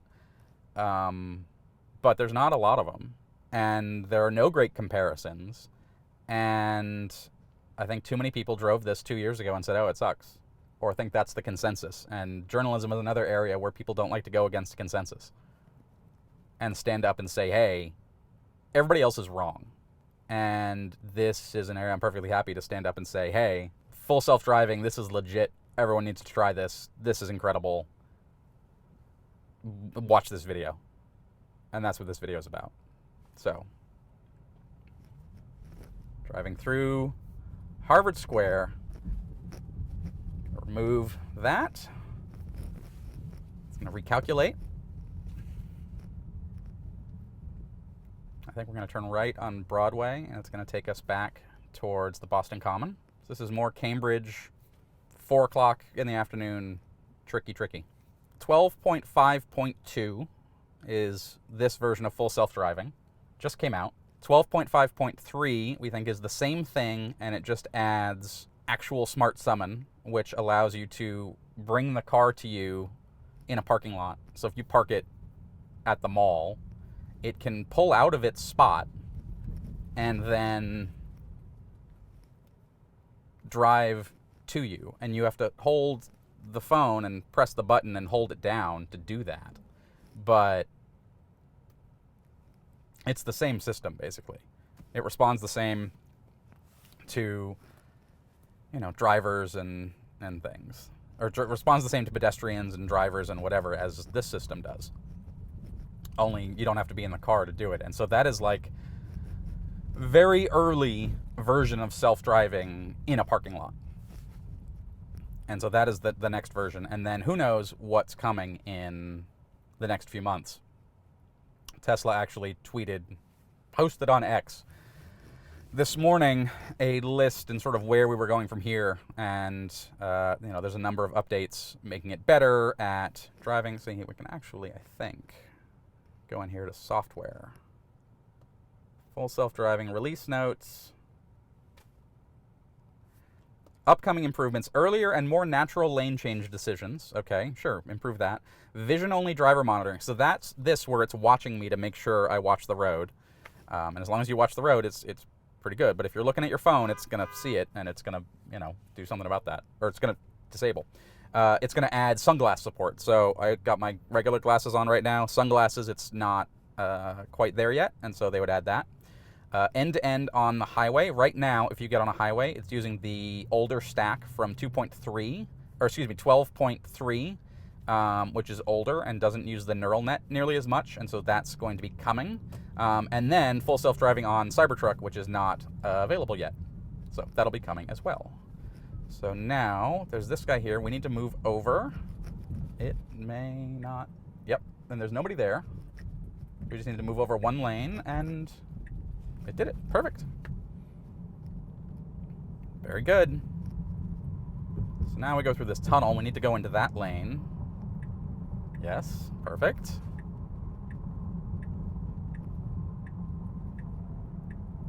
Drive around this construction.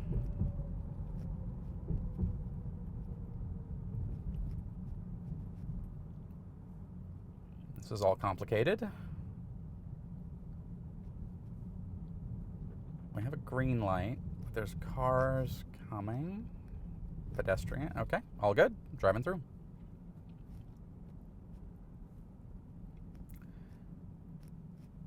So, yeah, so those are the updates that are coming. The system's going to improve. All right, up ahead, we've got this person who wants to go. We have people in the crosswalk, so it's going to let her go, even though we don't have to.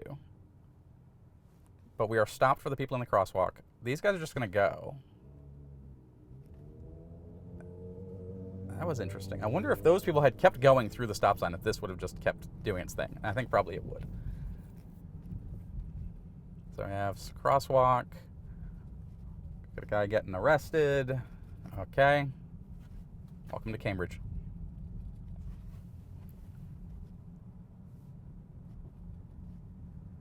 So we should go around the bus. Yep, car's coming. Nice, great work.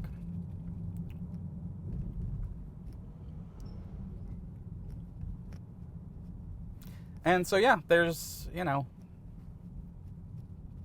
updates coming. It's going to continue to get better. Tesla's going to have their robo-taxi event, which the rumor is they're going to launch a vehicle with no steering wheel, just seats, that will come eventually as, the vehicle that you'll be able to call like an Uber or something. And sure, that'll be amazing if they do it. And if this is the system they're running it on, it'll work. And people have been saying for a long time, oh, this vision system doesn't work. And it's like, well, we'll see. But now the caveat and the testing that I've done is I've only done not even a week's worth of testing here. And it's been largely in good weather. It does work at night, but not quite as well. But it works. But it's how will it work in the snow and things like that. And it's like, well, people have trouble driving in the snow too, so maybe it'll be fine. But we will have to wait and see how that turns out. But for now, it's really good. And one other thing to note is here in the autopilot settings is there's an option you can change the system to be chill, average, or assertive. And because we're in Boston, I have it set on assertive. And actually, it's fine. It drives pretty much like I would. I think when you go into chill, it doesn't accelerate as hard. It's not going to be as aggressive. It's not going to pull up quite as much, things like that. But you can just leave it in assertive, and it's, better than any Uber driver I've ever driven with. This entire thing has been better than basically every Uber driver other than myself when I drove for Uber for a hot minute, 3 months or something. This has been better than that. And it hasn't gotten me into any actual dangerous situations, hasn't almost hit anything or hit anybody, wouldn't go through, it wouldn't turn left as aggressively as I would have liked by Fenway Park.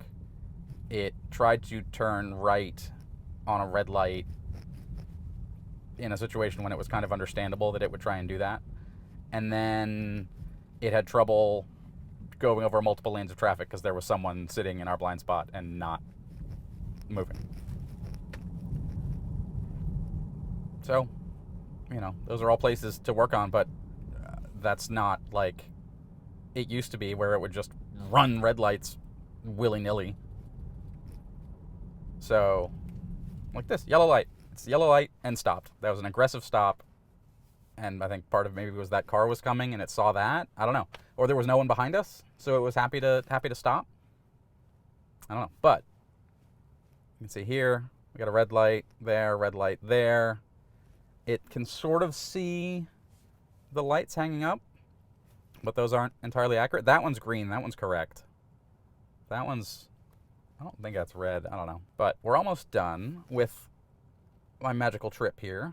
Got a couple more stops. Going to stop at, drive through the Boston Common, go by the aquarium, and then to the airport through the tunnel. So keep watching. See how it does. The traffic is getting heavier. The pedestrians are getting heavier. So, you know, they joke that if you can drive in Boston traffic, you can drive anywhere. And this thing's doing pretty well. Crosses the double yellow. Traffic coming the other way, but they're moving over to give me room, and it then went around the double parked car. Perfect. It did perfect. I think other engineers at other car companies are going to watch this video and just be floored by it. And I hope other journalists watch it and say, oh, wow, okay, this is really impressive, because it is. And honestly, if I hadn't been driving this for the last 3 days, if this was my first ride in this car, my jaw would be on the floor, because it is so much better than anything else, for sure. And it even, honestly, it is, I haven't ridden in a Waymo, an autonomous Waymo, in a couple years, but this is significantly better than that. I remember filming that video and saying it felt like riding in the Waymo 2 years ago felt like riding with a 16-year-old who had just gotten their license. And they were very tentative, too hard on the brakes, too hard on the accelerator. You know, it would get a little, making too many fine adjustments, driving along, things like that. This drives like me. Drives like someone who's been driving for 25 years and is confident, and that's really impressive. At the end of the day, what you need to be a good driver is confidence, some amount of assertiveness, and, you know, basic hand-eye coordination. If you're nervous about what someone else is going to do, or where you are, or what you need to do, or you start and hesitate and start and stop, or touch the brakes and you know, don't know what to do, that's when people are going to think, oh, that you're not a great driver. Now, the other half of that is also true, in that you can be too assertive and you can be too aggressive and blow through red lights and stuff. That's not what I'm talking about. But I mean, you know, I'm going to take this line through the corner, and I'm going to select the line, and I'm going to accelerate through the corner, and then that's it. Not, I get halfway in, realize I messed it up, and, oh, I need to slow down, oh, I need to accelerate, oh, I need to change. It's you make a decision and then commit to it, and that sort of assertiveness and confidence in your driving. That's how this system works. That's how this drives. Like a human. Like a confident human who has driven lots before. And ultimately, that's because it is a human who has driven lots before. It was trained on videos of humans driving, and it knows, okay, when I got a green light, this is what I do. And when I have a red light, this is what I do. And it does it. You know, it's got it figured out. And at this point, I'm just wondering, like, I'm looking for more weird edge cases of, like, places it doesn't work. We found a couple. And really, the one by Fenway where it was hesitant to turn left was completely understandable. And, it just needed to be a bit more assertive there. But it knew it was making a left against traffic, even though the traffic was stopped and was going to let him go. And there were pedestrians in the crosswalk. And I don't know if the cameras could pick that up, but there were pedestrians like continuously crossing who have the right of way. And so we really didn't have the right to turn left, even though that guy was waving us through, especially when there were pedestrians there. And so I understand why it wouldn't do it. And then the light turned yellow just as we were going through. The guy behind us went through as well, so that's the right decision. And I really wonder if when this thing is deciding whether to go through yellow lights or not, if it looks behind to see if there's someone there, and I think it does.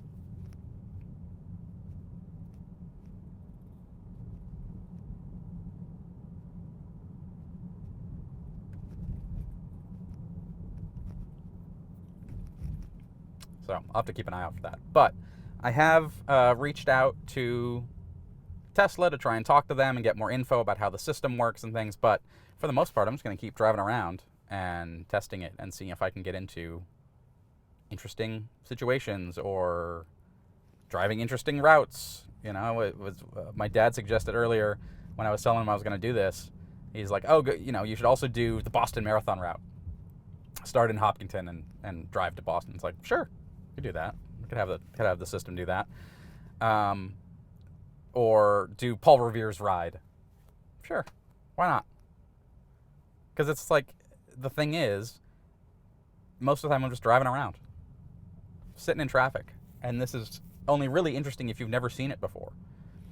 I remember a couple of years ago, I was talking to a Waymo PR person, and she said, most people will get in the car and be either like overwhelmed or terrified or whatever, video it for 5 minutes, and then they're on their phone. And then it stops being interesting. Because at the end of the day, driving is really boring. Sitting in traffic is boring. And you don't need to watch, you're not going to get in your car and you're going to follow, oh, how's my Uber driver? Is he going to slow down for this traffic up ahead? No, you're not going to do that. You're just going to sit there. And this is so much more relaxing, driving around in traffic. And yeah, I'm shooting a video, so it's work or whatever. But this is the most relaxing drive around Boston I've ever had. And, I'm just keeping an eye out, making sure nothing too weird happens. And even the weird stuff, it is handling just fine. But just testing it out and making sure and just keeping an eye on things and seeing if it gets into trouble. But for the most part, the car is just driving itself. And it has been for, hour and a half now, however long it's been. It's full self-driving.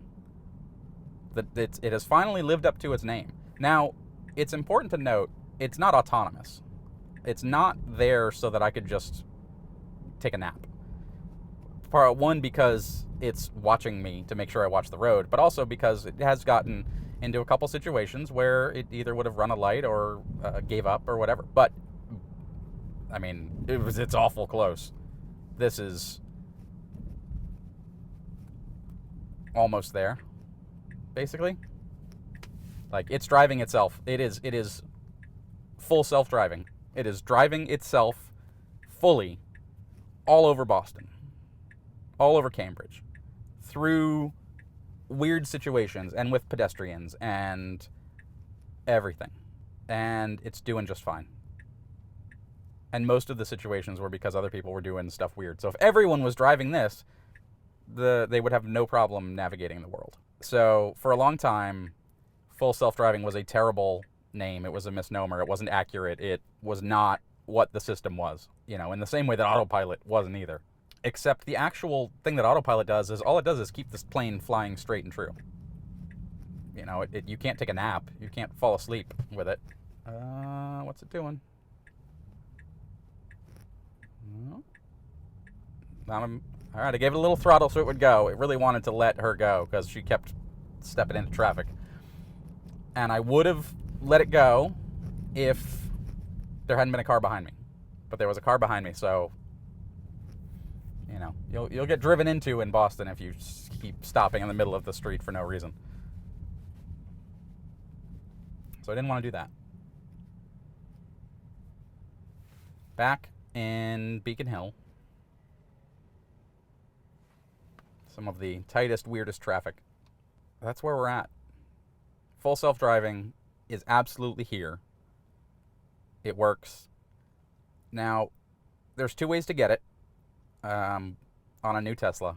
One is I get a free month, 1 month free, or for after that it'll be $100 a month, and presumably that price could go up at some point. I would not be surprised if a future version of the software that works entirely autonomously, like I could take a nap, kind of, the price goes up for that. $199 a month, $249 a month, something like that, for software that Tesla's going to design anyway, and that's going to be all profit. It's going to make them so much money. It's going to be crazy. You can also pay $8,000 with the car to unlock it, and then it stays attached to the car.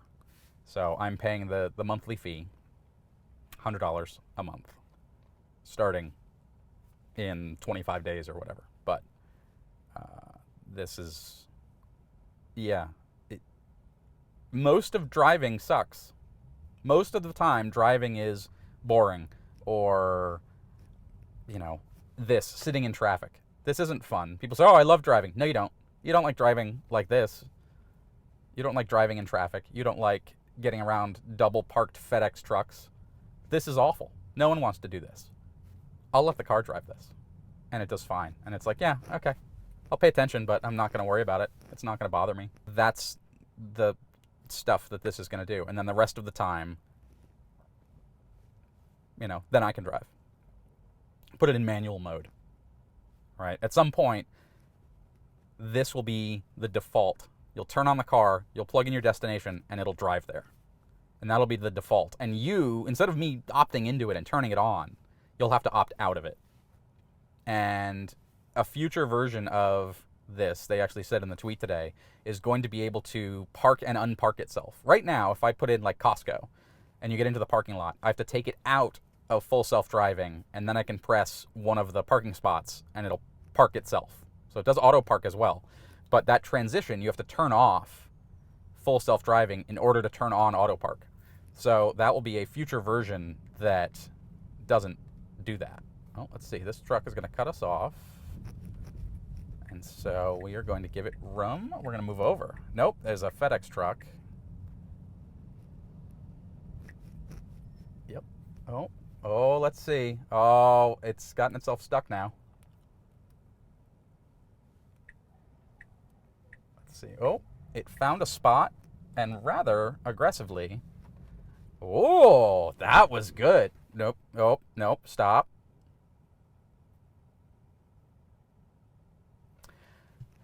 So, in trying to go around the school bus, it moved left into a lane, got stuck behind the double-parked FedEx truck. Then it watched for an opportunity, and when it got the opportunity, it was assertive, because we're in assertive mode, at taking it, and then realized this light was red and stopped. And for a second, it thought, oh, am I too far through the intersection? Should I keep going? And then it stopped. So it did what a human would do. And it did probably what I would have done, which is impressive. Now we get a green light again. Now we have a double parked car. We want to turn left. Oh, it's going to go down this tiny road. Fascinating. Go. I'm going to give it a little extra gas because I'm getting honked at. And I had to take over because it couldn't make the turn. All right. That was complicated. It wouldn't make the turn. This woman's going to let her go? Go. Oh. Okay. You sure looked like you were going to cross the street.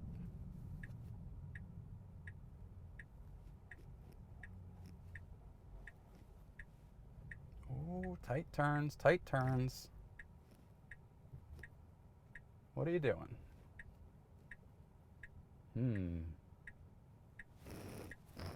No one's behind me, so I'm just going to give it a second. Let's see what it does. Inching forward. I wonder what it's having trouble with. It might be the light.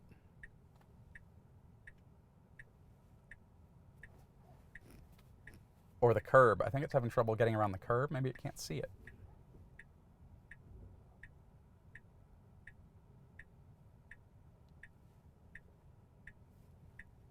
Should I leave it and let it figure it out? Or should I turn it off? I'm going to turn it off, and I'm just going to go.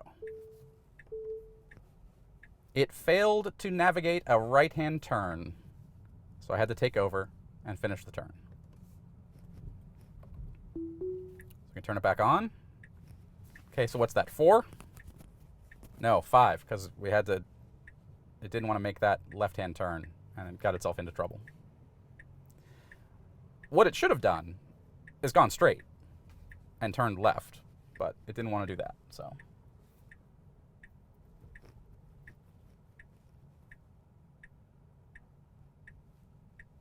Waiting for its opportunity. And there it goes.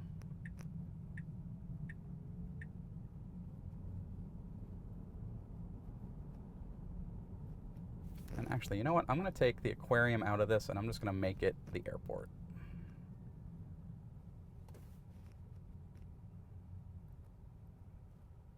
So we're going to have to go through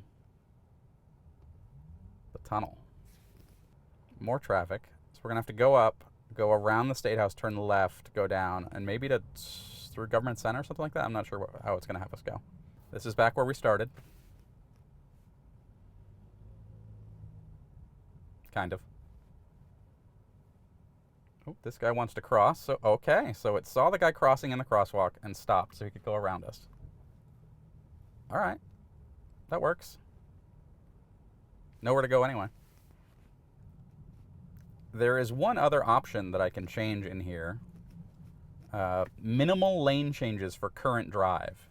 So if you find that, especially on the highway, it's changing lanes too often, trying to optimize speed or something like that, or it's just being too indecisive or something, you can turn that on and it will not change lanes as much unless it needs to for the route. So I haven't yet needed to do that, but that is there as an option as well. Other than that, full self-driving works really well. And yeah, it hasn't handled everything, so I think I've got 5 interventions or something. But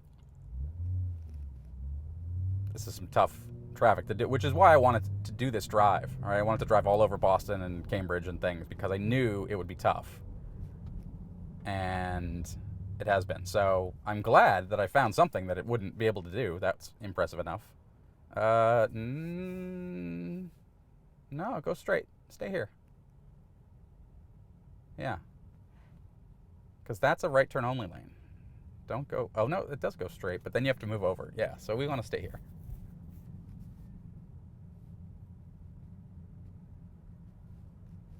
Hello, State House. So before we turned right there.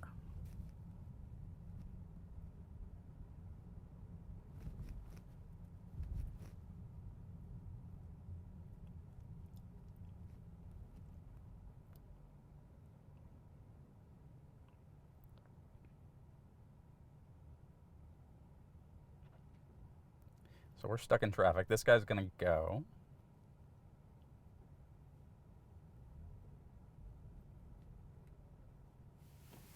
Still stuck in traffic.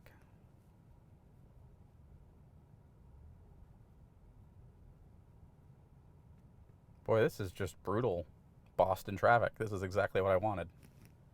With a little less waiting around, if I'm honest. But I think once we make this turn, we'll be okay. Let's see. How's this look?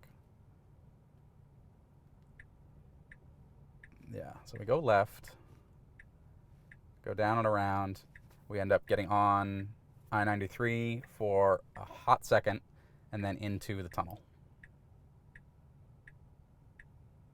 So this is all disaster driving through Government Center here. But other than that, we're okay.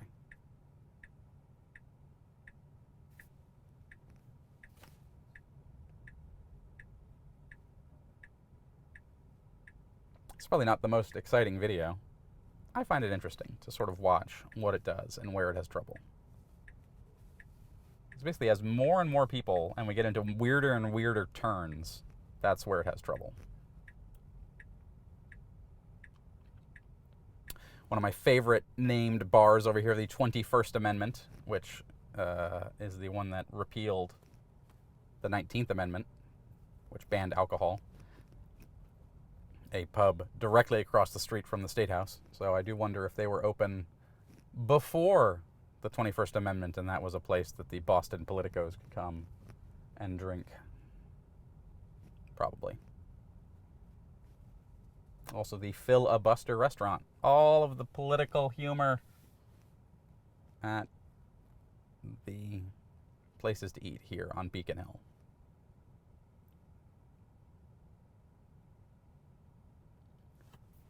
At the moment, this feels like a terrible idea to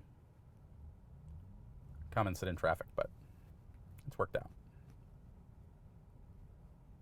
It's been a good adventure.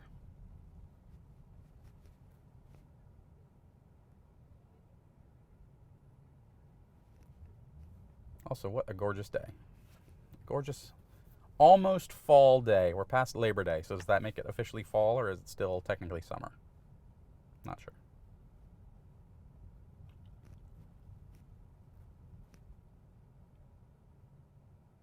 So there's a light up here, and it'll turn green, and a few cars go through, and then we slowly move forward.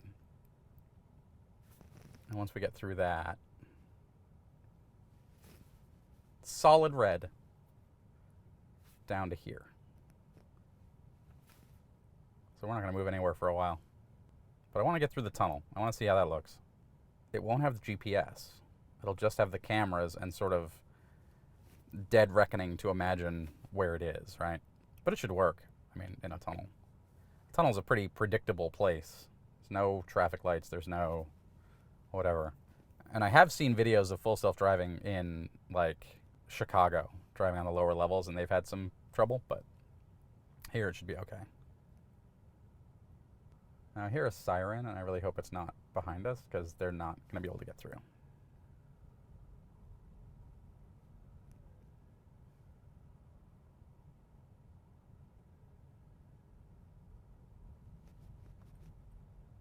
Now do we take turns?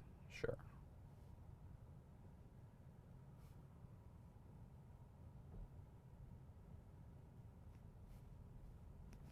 So we have him, we follow him. We've got a lady over there with her door open. I'm going to give her room. Yes. So now this car should go to the right. Let's see if it goes correctly. Yes. Merging, other Teslas, making friends.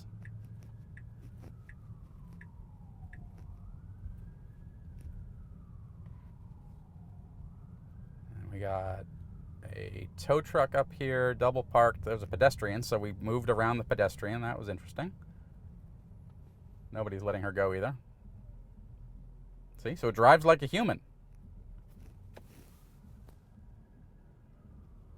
There is a Toyota BZ4X, I think. Yep. It's not the best EV, if I'm honest. So let this guy go, sure. And then we drive around the double parked BTD truck, Boston Transportation Department. So that's literally towing people who are double parked. What? Whatever. All right, we should be much quicker from here. Some really ugly buildings down here.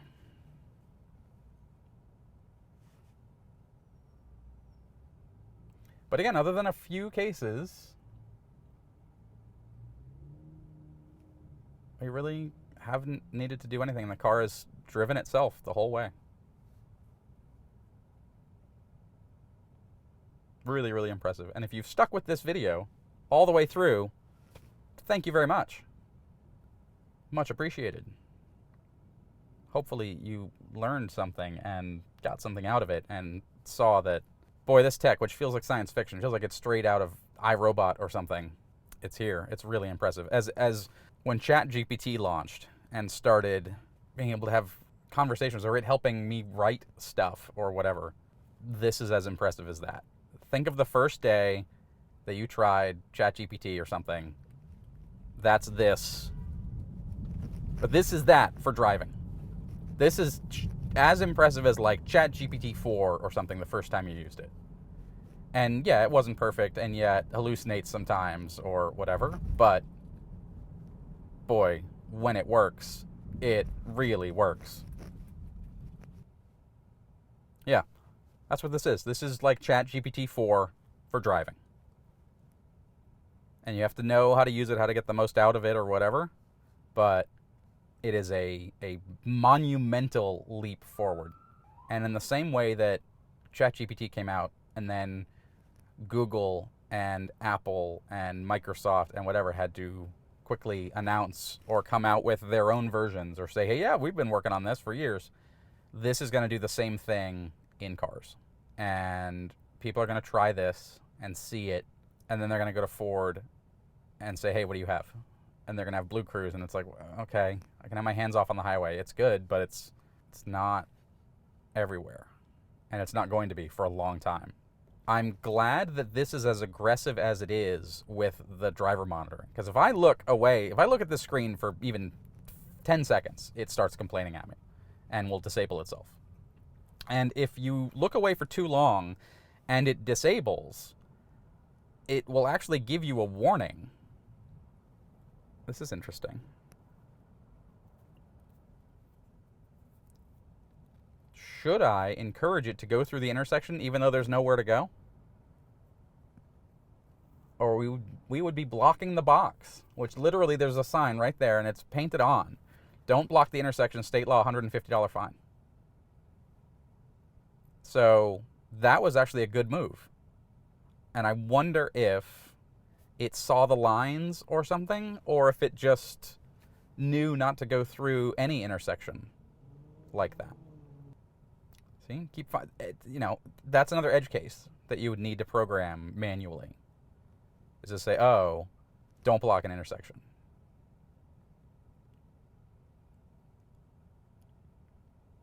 What's this guy doing? What?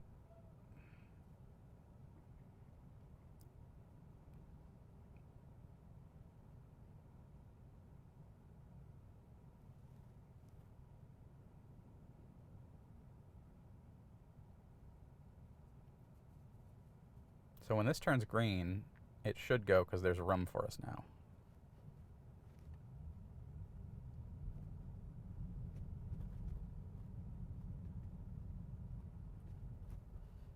And now it should stay here because that truck is changing lanes and there's nowhere for us to go until it gets out of the way.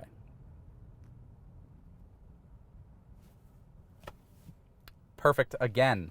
Again, it did exactly what a human would do, or should do. Definitely should do. So stop, don't block the box, then go once the light turns green. Did exactly what it should do.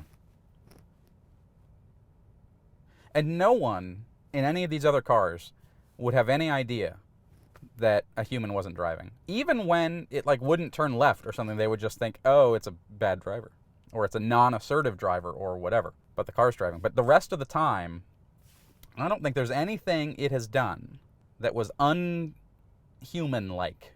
Even the times it's messed up. If you drive around any city long enough, you will see similar situations like that, where people stop for no reason or are really slow making a turn or whatever, and people are going to get frustrated by it. But, it would get there most of the time. There have only been a couple cases when it was really stuck, like making that super sharp turn. So Beacon Hill, it has trouble with Beacon Hill. A couple issues there. But for the most part, it's been solid. So now we have to make our way through this light.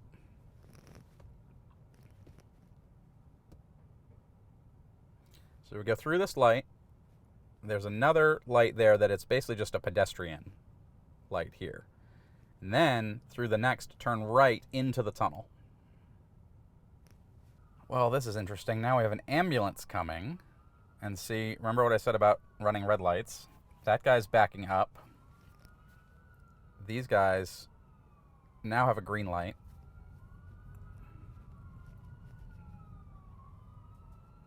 And we're just going to sort of go and then stop and then see if the car does anything. It shouldn't.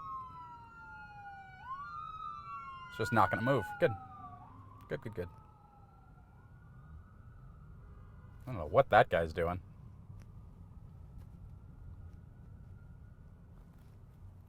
I think he was trying to turn around it or something. That was weird. Actually, this is the correct lane to be in. I kept wondering if it was going to move to the right, but I think this is the right lane because the right lane is for staying on the surface street. And then, because I can see the sign up ahead, right? It says right lane, 93 north, north end. That's if you want to turn right on the surface street. Center lane, which is kind of where we are, ish, because there's construction, is for 93 south to Quincy, which is also to the airport. So the traffic starts to go.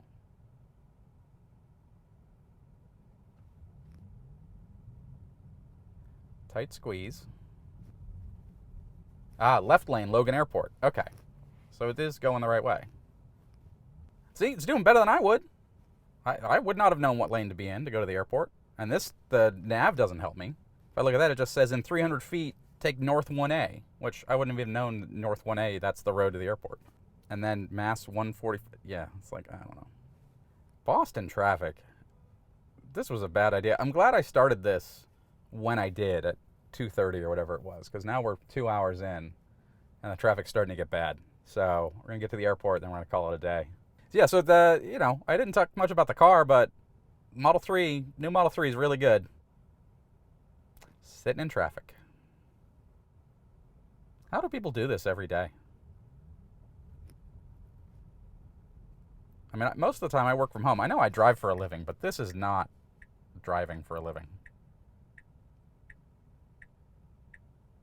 So it put the turn signal on because all three lanes, there are 3 lanes, all 3 lanes turn right.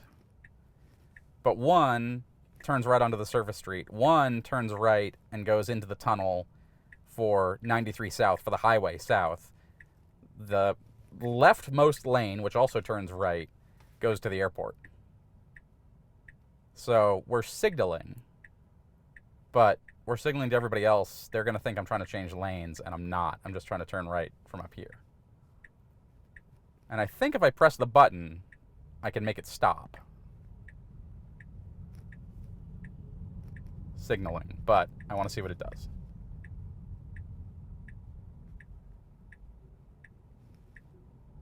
Yep, so we're staying in our lane.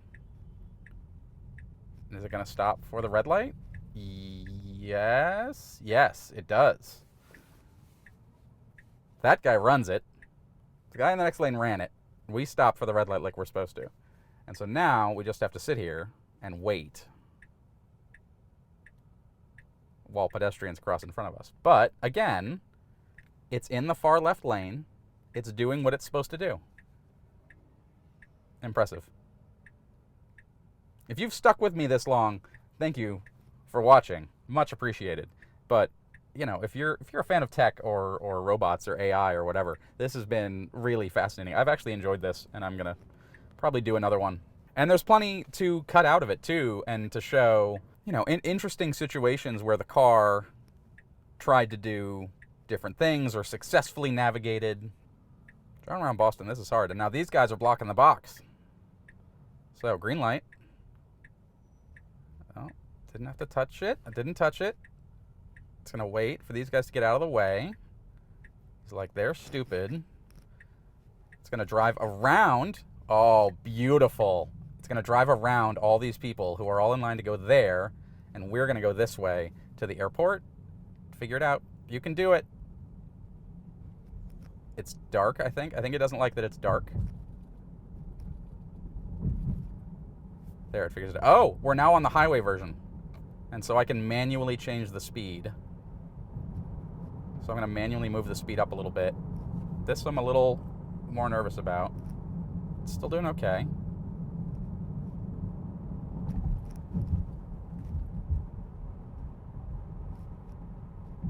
Good, good. Haven't done anything other than spin the scroll wheel to go to higher speed. Because in the older version, you have to manually set the max speed on the highway.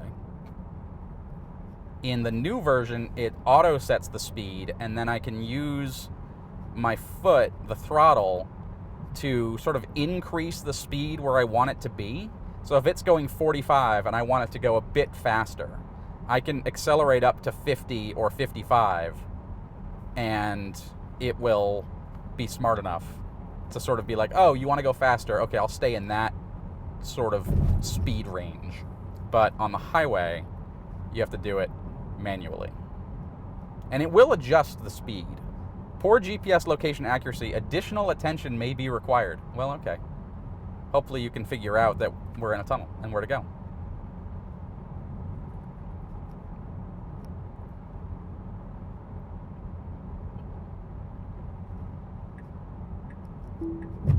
Changing lanes to follow route. Oh boy. All right, pretty good. Oh boy. Terrible roads. Terrible roads. All right, now I've put in, I didn't put in the main airport.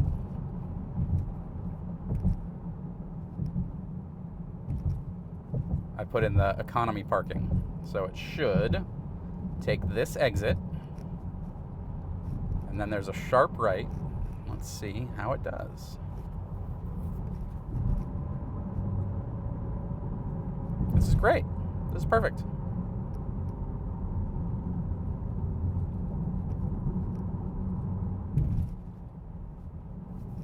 And now it says here, it says auto max. So now it's automatically setting the max speed.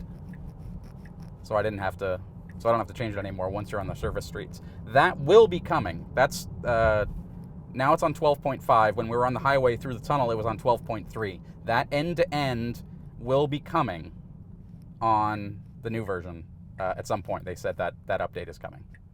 So now we're going to turn right, and then right on red. Yes. Yep. Nobody coming. And there it makes the turn, and we're done. And actually, it's going to take me left here, but I don't want to do that, so I'm going to end, and I'm going to pull in up here, and then turn everything off. And so it can actually just keep driving. It just doesn't know where to navigate to, which is pretty funny. But it can just keep driving along this road for as long as it needs. Let's see what happens. And I want to pull in. I'm going to turn this off. That has been an extensive look at full self-driving 12.5.2 in the Tesla Model 3. If you stuck with me, thank you so much for watching. I know it's departing the lane. I have the thing on. I don't know why it complained there. That was silly. Thank you so much for watching. I hope you enjoyed it. I'm going to make more. Drop a like, drop a subscribe if you haven't. I really appreciate it. Thanks so much for watching. Drive safely, or have your car drive safely for you. Either way. Thanks for watching.